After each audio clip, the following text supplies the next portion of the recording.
Welcome everyone to sentence correction class 3. Today we'll be talking about parallelisms and comparisons. So let's get started. First we'll look at parallelism.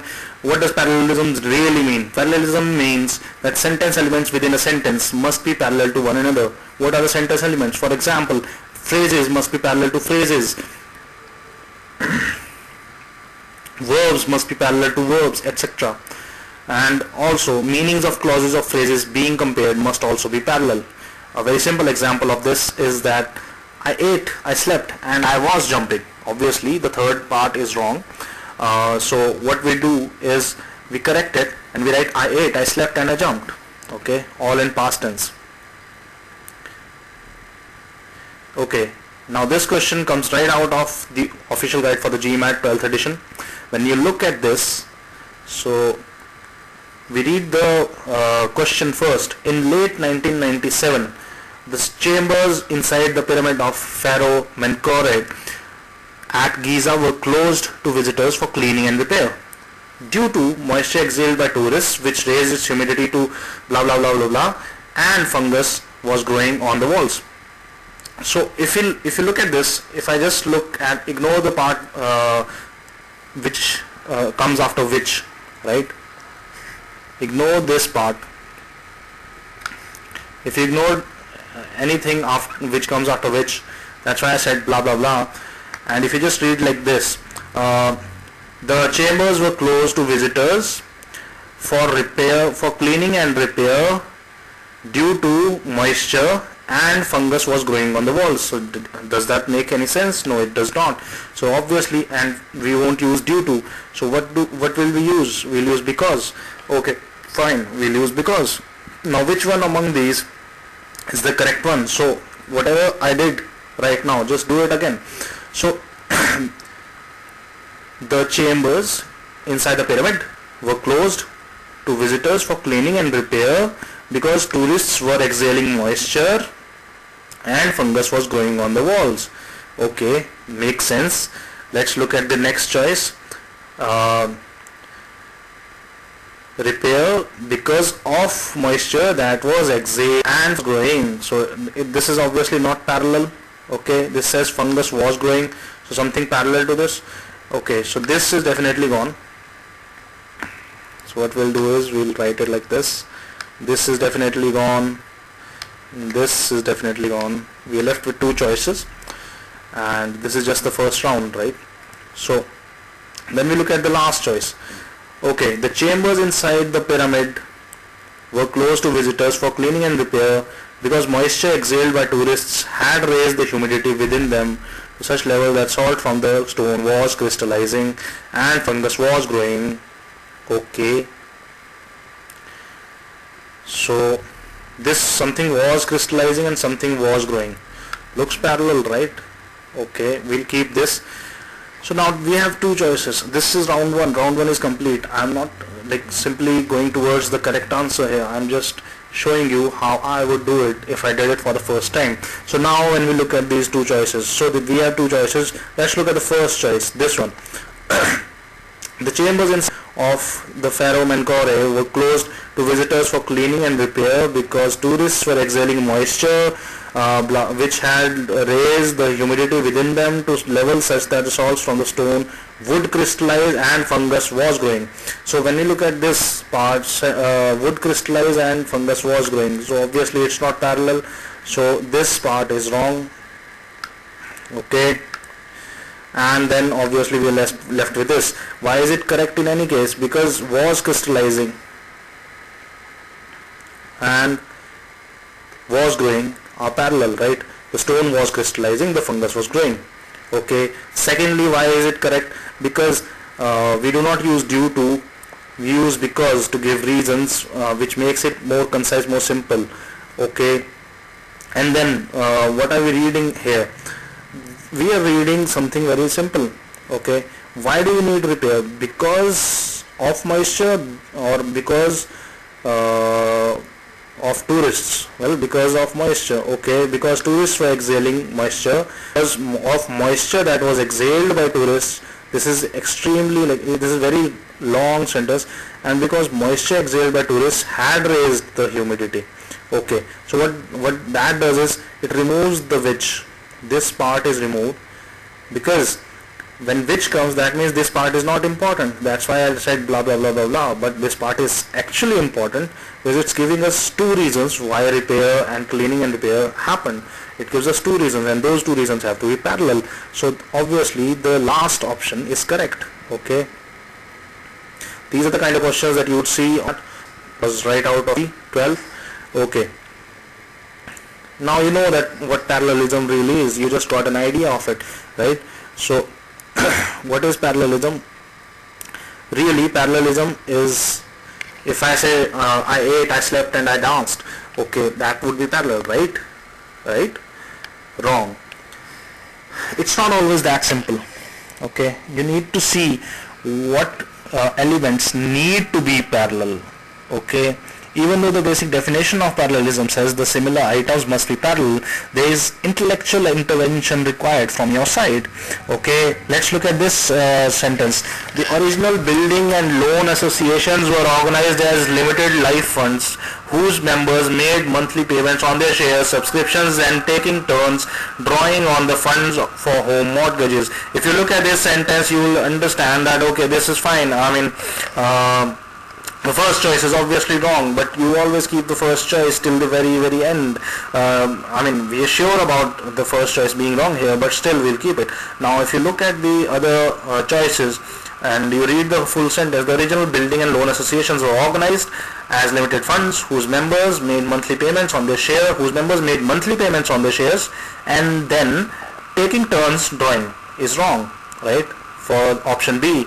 When you look at the option C, I mean, if you read it like this, the original building and loan associations were organized as limited funds whose members made monthly payments and then took turns drawing. Okay, looks okay. So we'll keep C. Then we go to D. The original building and loan associations were organized as limited life funds whose members made monthly payments and then took turns they drew. Obviously it's wrong, right? Then we look at the fifth choice, and when you look at it, the original building and loan associations were organized as limited life funds whose members made monthly payments and then drew.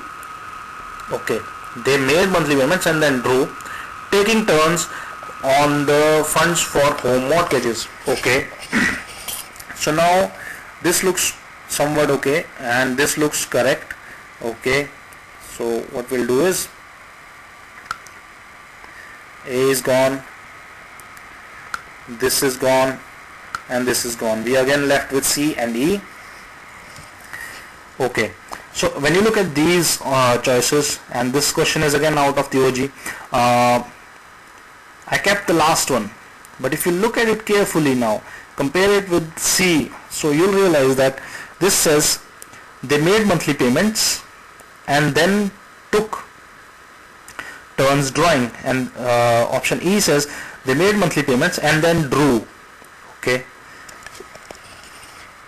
taking turns. So this looks awkward, right? And not only does it look awkward, it is wrong, right? Because what we really need to tell on the list is, what did the members do? The members did two things.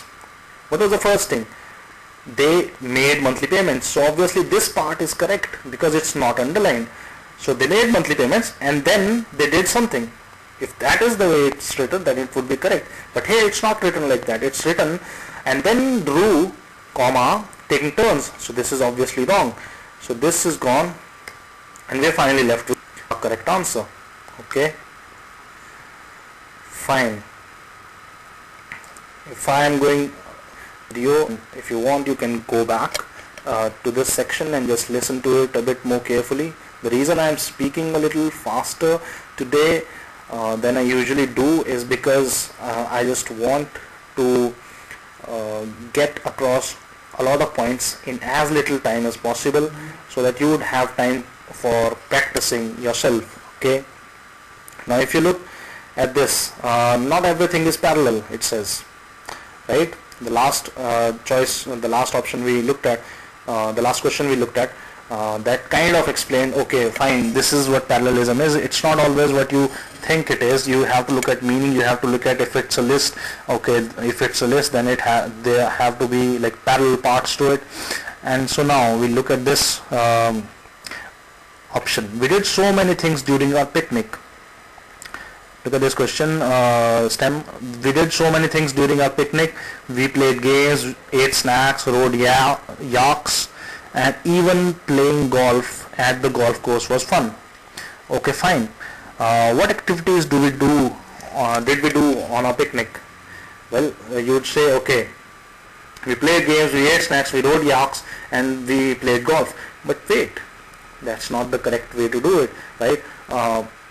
You cannot play golf while you are on a picnic unless you are like having a picnic on the golf course, which would be really bad for business for a lot of golf courses. So what it really means is that the list only consists of three things. Look at what the list consists of. Don't just go for parallelism like without any understanding. Okay, look at the list. The list only consists of three things that we did during our picnic, and not four. We played, we ate, and we rode. Nothing else we did. Something, whatever else, I mean, when we talk about playing golf, that's a separate activity. We did it after we went on a picnic. I'm sure we did it after we went on a picnic, right? Because it wouldn't make any logical sense. And so you have to look at the logic also. And when you look at the logic, it says the playing at the golf course is not on this list and does not need to be parallel at all. Okay, but it does need to have the same kind of tense and everything, and we need to rephrase it so that it is clearly understood that golf is not a part of the list. So this sentence does need restructuring, but otherwise, as far as parallelism is concerned, only three things need to be parallel, and they are parallel. Okay, so this is something that you need to remember. Not everything is parallel. You just have to use your mind a little and you'll get it. Okay, on to the next slide. We look at the dependent or independent clauses. I mean, really this part is also related to parallelism somewhat. A lot of people understand this concept, but when it comes to really applying it, they are not able to. So what it says is, whenever a dependent clause follows an independent clause, use ing form. Okay, for example, I opened the door for the cat and allowed it. Okay, fine, this is in any case wrong, but allowed it to come in. Okay, this is wrong, right? What did we do? We opened the door for the cat, full stop. If I write it like this, that's a complete sentence, right? If I write allowed it to come in, is it a complete sentence? No, it's not. Okay, so what does that mean? That means it's not a complete clause, it's not an independent clause, because it does not form a sentence by itself. So it's dependent on the first part before and, right? So I open the door for the cat, comma, since it's a dependent clause, we use ing form. I open the door for the cat, allowing it to come in. This is actually the correct way to do it, and you don't just apply parallelism because ed and ed are parallel, right? You have to look out for this rule also. Okay, so that's all. This is how easy parallelism is, and so there is always intellectual intervention required. Okay, don't go for it just because it looks parallel. Now this is another thing. Once you know this rule, the ing rule, you might get confused. For example, on this sentence, from the earliest days of the tribe, kinship determined the way in which the Ojibwa society organized its labor, provided access to its resources, and defined rights and obligations involved in the distribution and consumption of those resources. So now if I look at it and my mind is running really quickly, and I look at option number B, it has an ing form, and I would look at the sentence and I'd say, okay, the kinship determined the way in which the Ojibwa society organized its labors. The kinship determined the way in which the Ojibwa society provided access to its resources. Okay, and the kinship determined the way in which the Ojibwa society defined rights and obligations involved. Okay, if you read it this way, you would find that it is correct. I mean, the sentence looks correct, right?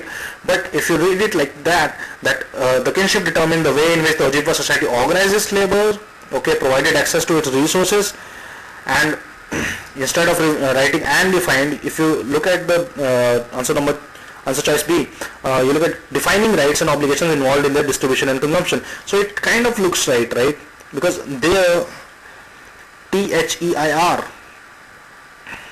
this seems referring to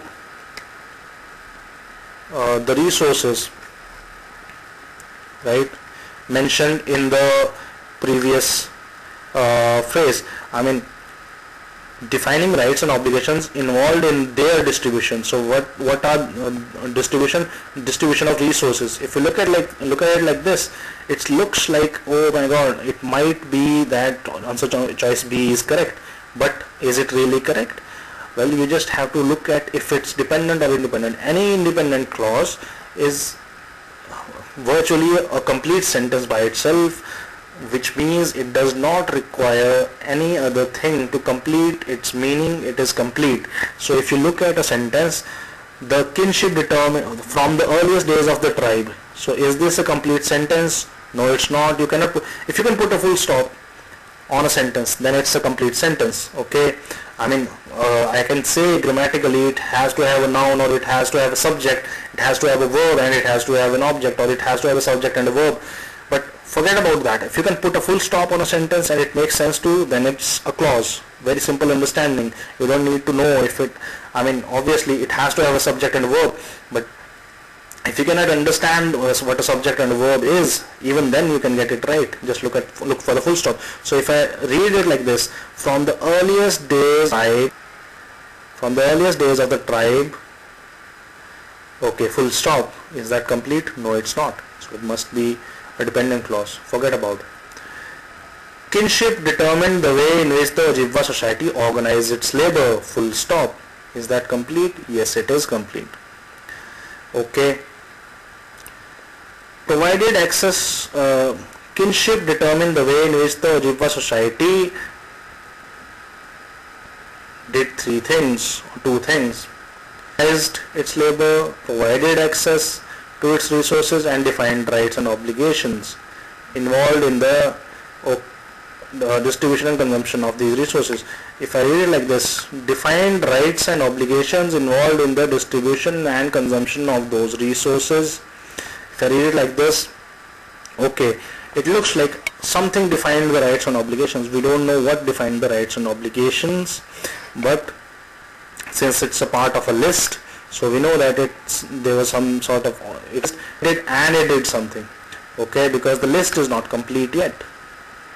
Okay, so even though we know that this is the way we find out what is dependent and what is independent, even then, if it's part of a list, it will be dependent. And if it's dependent, and I mean, if you're already following parallelism, it needs to follow parallelism, right? So we need to find some word, some sentence which says organized, provided, and defined. So the first one is correct, right? So this is correct. This is the kind of confusion sometimes that is created. A lot of people get this question wrong. It's in the verbal review, or it is in the verbal review of OG, and you just need to go through this. If you are confused with simple questions like this, I mean, you will have a tough time on the test. But right now, just like I'm saying, don't just go for the ing rule also just because it's a rule. Make sure you understand what it is really. Okay, so move on to, this is the complete summary of whatever we studied, whatever we have gathered from all the various slides. Okay, first things first, things in a list must be parallel. This is a very, very important rule. You know that on every question I was following this rule.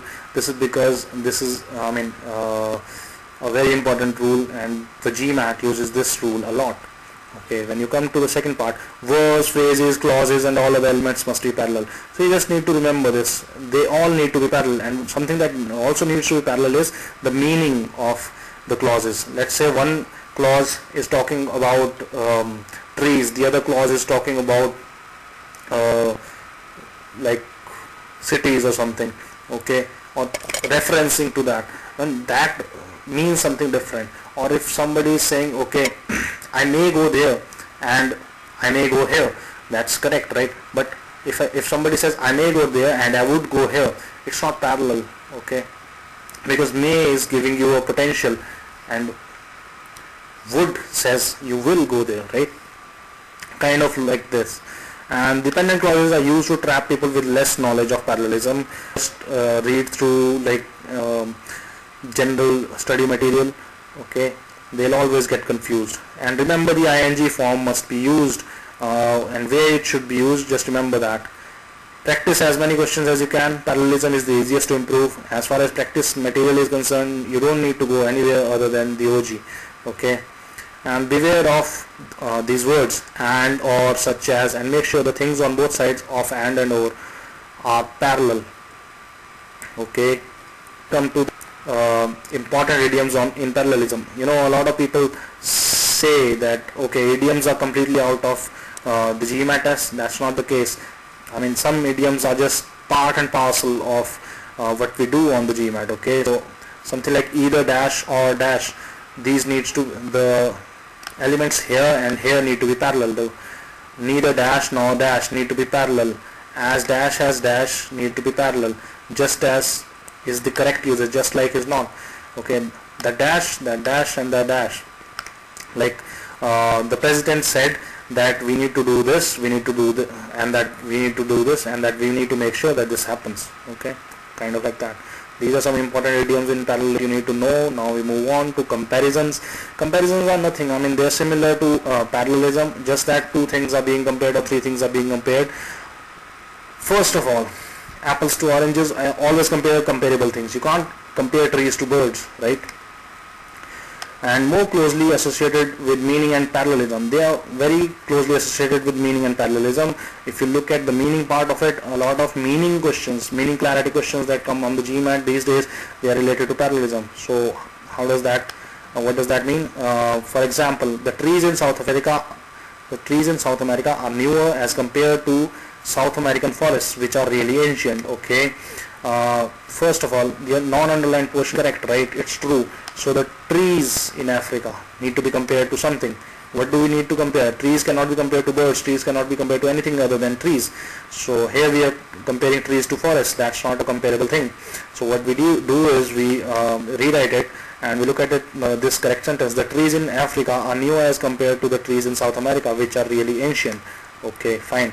So that is how comparison is required to be done. Certain things that you need to know specifically, for example, the use of between and among. Between two things, between is used when two things are compared, okay. The real race is between Mr. X and Mr. Y. When three or more things are compared, we use among, okay. For example, among the three princes of Bel-Air, Mr. A is the best, right? Now, so if you look at it this carefully, I used the best, okay, here. What that means is two things are compared. You need to write it the second form. For example, X is better than Y. You cannot write X is best than Y. That would be wrong, right? Same way, the three things, when three things are compared, three or more things are compared, we use the tertiary form. That is, the best is used instead of, we don't write X is good than Y, X is better than Y. We don't write X is better among the three players. No, we write X is the best among the three players, if that is the case, okay. I mean, this is just general usage. Now we look at like and as. Comparing like and as, okay. Like is used to compare two nouns. Ram is just like Mike, okay. Unlike is also used to compare two nouns, and as is used to compare verbs, clauses, and everything else. Everything other than nouns is compared by as. Let's just keep it very, very simple like that. Okay, the quality of shawls made locally is just as good as the quality of shawls made in the Himalayas. Okay, fine. So what are we comparing? Shawls to shawls, right? For comparing living things, use the possessive form. Lita's smile is just as good as Tyra's. That's cool. Lita's dog is just as nice as Tyra's, or whatever. That would be correct also. Okay, you need to spend a lot of time. but in any case, so the whole thing is complete.